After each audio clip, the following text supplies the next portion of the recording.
this. So when I started this industry, I didn't even know home embroidery existed. It was very kind of new in the 90s. And I started Anita Goodesign, I think in 2003, 2004, right around then. So we're hitting our 20th pretty soon. And in that amount of time, what's really changed in the industry and what stayed the same. And I think what really changed the most is our machines, and what we use was able to get bigger and faster and larger hoops. When I first started Anita, the big hoop was like a 5x7 hoop. And now we have 8x14 and larger designs.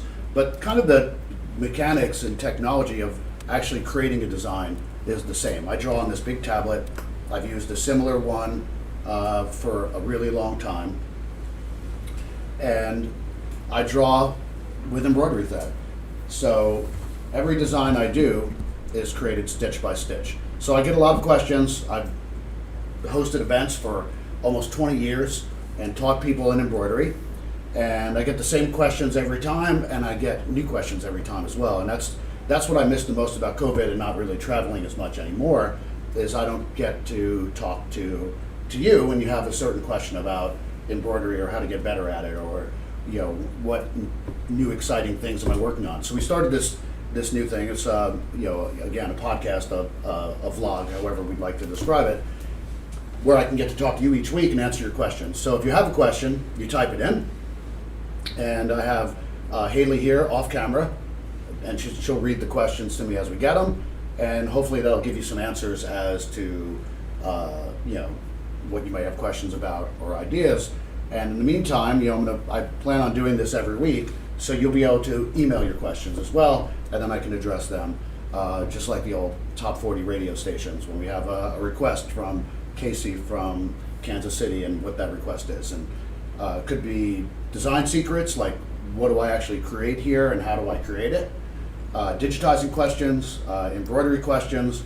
In 30 years, I've pretty much seen every kind of design and had every kind of application for embroidery, anything from monogramming to stitching on cardboard. That's pretty much what I do every day. So every day here is a challenge at Anita and on the studio side. And my goal has always been to share that with you. That's why I've been teaching for, out of those 30 years of embroidery, I think I've been teaching for 25 of them. So answer away, or ask away any question. People ask me how old my kids are. I have a daughter, Ren, who's 6, and I have a son, William Otto, who's 3. So that's where most of my time goes. I wanted to share this with you. I thought this was great. This morning was a daddy-daughter day at school. My daughter's in kindergarten. And so it was all bringing dads in, and they prepared this presentation and all this stuff. It was really good, and my daughter had to draw this painting. So obviously they had to draw their dad. She did it pretty good. I have no arms in the picture, but I think arms are at a later age. And it says, "My daddy loves art. One thing I like to do with my dad is draw butterflies with him. And I love my dad because he puts me to bed every night." So that was really special. If I was teaching an event, I would have brought that with me. So you got the first question? I think we have our first question from C. Lombard. Are there any collections for some of the older designs? Corrections for the old designs. So any of the designs that maybe the digitizing was a little bit off, have we made the corrections? Yeah, that's a great question. Are there any corrections for older designs? I was speaking about technology. So back when I first started the company, it was like floppy disks and hard cards and CD-ROMs and then USB sticks. And the problem with all that technology is once you make it, it's like a typo in a book. It's kind of out there forever, and you'd have to issue like a fix or things like that. Right now with our download technology, so now when you buy a design, you download it. If there's a correction on something, it's generally corrected onto the master, and then it's the next download has the corrected design. So there's always updates, or some size didn't work, or something happened when a design got converted. So if there's a specific design that's from an older collection, or whatever, it doesn't matter how long ago it was, we've probably done a fix for it. So if you just contact our customer experience department, they will send you that file. But once we don't know, sometimes there's a mistake until someone tells us. We go look at it, we fix it, we post that into the design collection, we'll email you the fixed file. So everything is constantly updated based on that. Mistakes happen. Most of the time it's when you convert designs in between machines and there's always a glitch or something. It's not a perfect technology every single time. So next we have a question from Lynn. Okay? They asked, what is the first step to learn how to digitize? Oh, well, so this is a good one. So this is from Lynn. What's the first step to learn how to digitize? It's knowing how much time you have to devote to it. It does take time. I mean, I could teach you how to digitize with one tool and one stitch, and you could do an amazing design in a week. The problem is every design is different. So you have to learn a bunch of these techniques. It's kind of like a cooking recipe.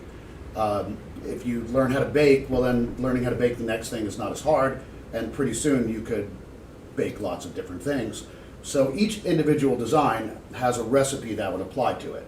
So I could, I have a digitizing course available that's 2 days of instruction that will teach you all the basics. But to me, it's not about software, it's about technique. Just like if you can sew on any sewing machine. You're just learning where the buttons are. So it doesn't take as long as you think to do certain designs, like a red work or a sketch or like a free motion style.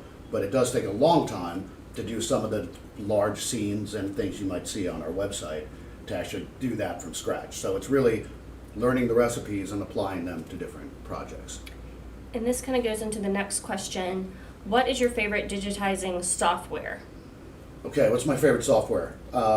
Ironically, the software that I use every day, this sounds really strange. With all this technology, this is a room full of stuff, and you can see computer monitors behind me and all these different things. I'm not a technology fan. When I have software that works, I kind of use it. And the software I'm using usually every day is from 2009. The reason why is it's super simple, and it doesn't do really anything that complicated, and most of the stuff I do is very free motion and painterly. That being said, I have newer software if I'm doing something that's more graphic oriented that I use. But I think on the market right now, like the Floriani software is amazing. Their digitizing software, I think it's for the home industry the best available because it's made by the same company, DGML, that makes mine. I've been using this software for 30 years. And Floriani is probably the closest on the home side, and then obviously Tajima or Wilcom on the commercial side, which is at the end of the day just very slight differences in what that software can do, and those differences all are on the production side that really just allow you to do things faster. Next question we have from Cindy Smith. Okay. Stephen, have you considered offering a themed monthly project complete with design files, thread, and fabric? She's thinking that a pre-order a month in advance with the assignment and... Well, all right, that sounds like you got it all figured out. The question was, do I ever plan to offer like a themed monthly project? Like, say it's Americana, and it's going to be with fabric, with thread, with designs, with things like that.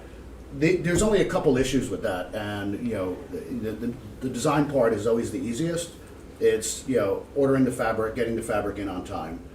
Anybody that's a quilter out there, or has been to quilt shows, knows how hard it is to you could pick fabric, and then by the time it's delivered, it's 6 months later, and then maybe it didn't come. So we really have to logistically figure that part out. It's always been the fabric that's been the challenge. And then it's a very limited amount. But that being said, it's always something I wanted to do. To me, the frustrating part about embroidery is always not like, can I design something? I know I can design it. It's like, how do you make it using the materials you have? So I never want to tell someone, well, they have to buy 30 of this kind of thread to make this collection. Everything I teach and in all of our documents are all really based on is how do you adapt what I'm doing to what you have, and using your fabric and using your threads that way. But it's a great idea and something we could possibly do in the future. Absolutely. Let's see. I haven't gotten any weird questions yet, which is good. But if anybody's seen one of my live classes, which I used to do quite a bit, I always get some interesting questions. So Selena says that she has really enjoyed your butterfly collection. Yes. On the studio side, butterfly wings, all of that stuff that we brought over to Anita. She is curious about if you have thought any further about maybe doing some kind of magical fantasy fairies that would have the butterfly wings incorporated in that design. That's a great idea. So Selena's question is, a few years ago, I mean, I started doing artwork on the side in addition to Anita, and one of the main themes of that, obviously everything I do is embroidered, and it's expensive because it takes a really long time to make. One of my biggest releases has always been the embroidered butterflies, and I've done them, in restaurants all over the world, and just going up walls, and they're amazing. They're available as a signature series from Anita on our website. So basically, you're stitching butterflies out, trimming them, and just putting them up a wall. Sounds simple, but it's truly beautiful when they're done. The question was, do I plan on doing another one with other kind of objects, fairies and things? You're going to get a survey in the next few days in the mail that's picking the next signature series, and fantasy is one of them, as well as Americana and vintage toile. There's like 5 or 6 different themes I've researched, and now to come out with the next signature series book, it's really going to be chosen by y'all. So the fantasy designs are really popular. I love doing things with dimension to them, and it's definitely one of the choices. And if you guys are interested in helping us choose with that survey coming out in email form in the next week or so, please go to our website at Anita Goodesign and sign up for our emails. That way you are able to receive the survey and give your feedback. Yeah. So we would really appreciate that. If you go on our website, there should be a prompt to let you sign up. And if not, if you scroll to the very bottom, there is a sign up for our email list as well. Right. So many collections are chosen by our customers, our fans. If they suggest something enough, we do it. Strange or not, some of the best suggestions we ever gotten are ones that we would never have thought of, and it's really good. And some things that were suggested, we would never think of ourselves either. Yeah. Right. Next question. What designs are your favorite to work on personally? When you just have the opportunity to kind of work on whatever you want, what would be your choice? My favorite designs are really like kind of what I'm working on my screen right now. This one is like a big toile. Let me try to tilt it up so you can see it. We're going to tilt the camera back. So this is like this vintage toile scene with bees, and there's going to be some free-floating butterflies and honeycombs in the background. It's truly beautiful. It's going to be a tile scene, maybe. And what I like about this is I love like free motion style, like where I draw the threads and it really is like painting with thread. So if I'm going to choose, to me this is the most artistic, it's the most expressive, and it's like the most personal to me. So you'll see that with like the animal sketches, you'll see this style with, tons of Anita designs. Anything that's toile and vintage is generally done stitch by stitch. So if I'm choosing what to work on, it's always going to be like a painterly style design, which is what I use mostly in my artwork. My artwork is mostly stitching on upcycled items. So I take cardboard and paper and kind of quilt that paper and stitch on it. And you really can't use heavy stitching or fills because it'll perforate the paper. So basically what I do is this style of embroidery, which is, I like to call free motion. I really want to teach a whole digitizing class on it.